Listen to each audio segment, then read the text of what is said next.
Dr. Dre gets his star on the Hollywood Walk of Fame. It was a big moment.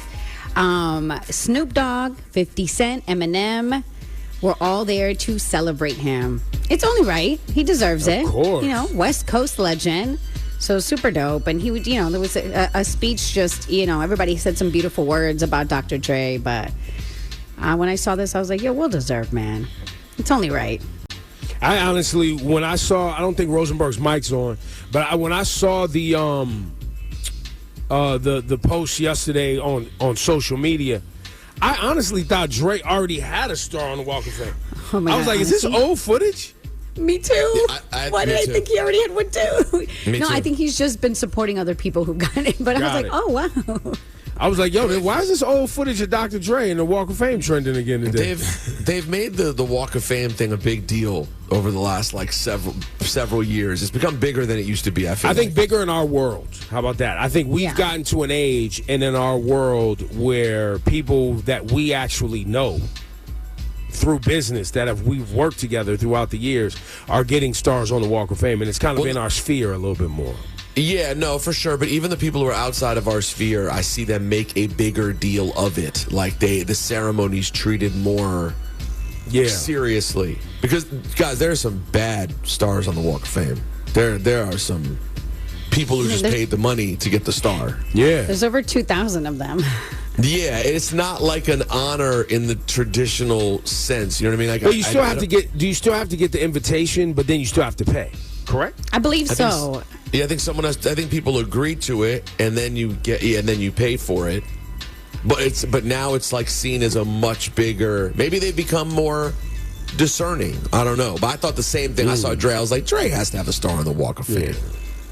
Yeah, but that looked fun, man. Eminem, 50, and Snoop all standing by his side. I mean, that's fire. Yeah. Fire, right? You think they went to the studio, lay something down real quick for the people? Well, I think they did Jimmy Kimmel yesterday together.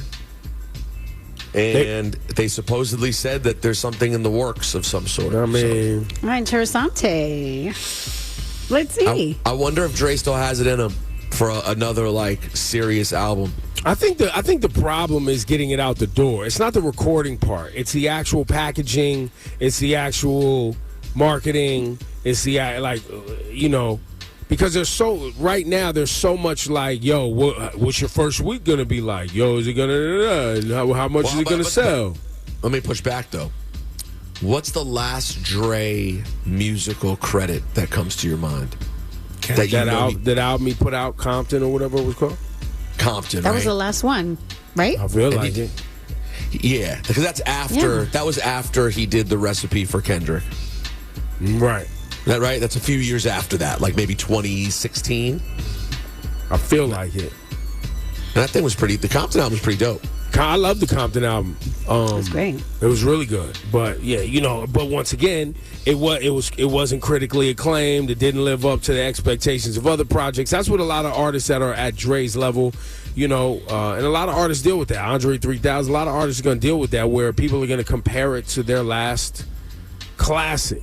And so if your ego is hooked on that, and it doesn't live up to it, and you just don't want to give art to the world and put something out there for the fans, you're in it for for the chart position or the headline. It gets tough to get it out the door.